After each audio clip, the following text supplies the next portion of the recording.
ನಮಸ್ಕಾರ, ನೀವು ನೋಡ್ತಾ ಇದ್ದೀರಾ ನ್ಯೂಸ್ ಫಸ್ಟ್. ನಾನು ವಿದ್ಯಶ್ರೀ. ಕಿಡ್ನಾಪ್ ಪ್ರಕರಣಕ್ಕೆ ಸಂಬಂಧಪಟ್ಟಾಗೆ ಅರೆಸ್ಟ್ ಆಗಿರುವಂತಹ ಮಾಜಿ ಸಚಿವ ಎಚ್.ಡಿ. ರೇವಣ್ಣ ಅವರನ್ನ ಕೆಲವೇ ಕ್ಷಣಗಳಲ್ಲಿ ನ್ಯಾಯಾಧೀಶರ ಎದುರು ಹಾಜರುಪಡಿಸಲಾಗುತ್ತೆ. ಅದಕ್ಕೂ ಮುನ್ನ ಮತ್ತೊಮ್ಮೆ ಅವರ ಮೆಡಿಕಲ್ ಟೆಸ್ಟ್ ಮಾಡುವಂತಹ ಸಾಧ್ಯತೆ ಇದೆ.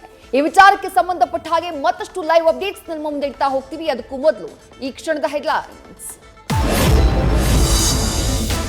ನ್ಯಾಯಾಧೀಶರ ಎದುರು ಹಾಜರಿಗೆ ಮುನ್ನ ಮತ್ತೆ ಮೆಡಿಕಲ್ ಟೆಸ್ಟ್. ವಿಕ್ಟೋರಿಯಾ ಆಸ್ಪತ್ರೆಯಲ್ಲಿ ವೈದ್ಯಕೀಯ ಪರೀಕ್ಷೆಗೆ ಸಿದ್ಧತೆ. ಹೃದಯ ಗ್ಯಾಸ್ಟ್ರಾಲಜಿಸ್ಟ್ ತಜ್ಞರನ್ನ ಸಂಪರ್ಕಿಸಲಿರುವ ವೈದ್ಯರು.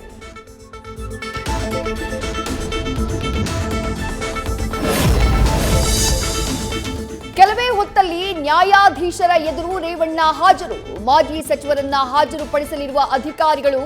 ಎಚ್.ಡಿ. ರೇವಣ್ಣ ಜೈಲಿಗ, ಎಸ್ಐಟಿ ವಶಕ್ಕ ಅನ್ನೋದು ನಿರ್ಧಾರ.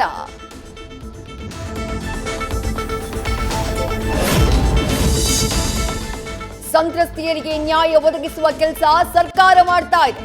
ಎಸ್ಐಟಿ ನೀಡಿದ ಕಾಲಾವಕಾಶ ಮೀರಿದ ಮೇಲೆ ಬಂಧನ ಆಗಿದೆ. ರೇವಣ್ಣ ಬಂಧನದ ಬಗ್ಗೆ ಸಚಿವ ಪ್ರಿಯಾಂಕ ಖರ್ಗೆ ಪ್ರತಿಕ್ರಿಯೆ.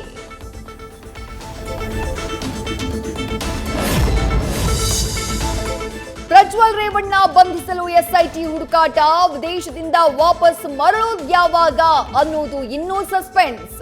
ತಾವೇ ಖುದ್ದು ಅಧಿಕಾರಿಗಳ ಎದುರು ಶರಣಾಗ್ತಾರ ಪ್ರಜ್ವಲ್.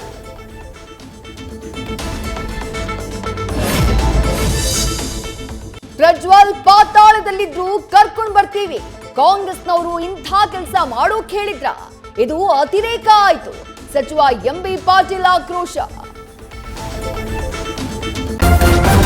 ನ್ಯೂಸ್ ಫಸ್ಟ್, ನಿರ್ಭೀತಿಯಿಂದ ನಿಮ್ಮ ಪರವಾಗಿ.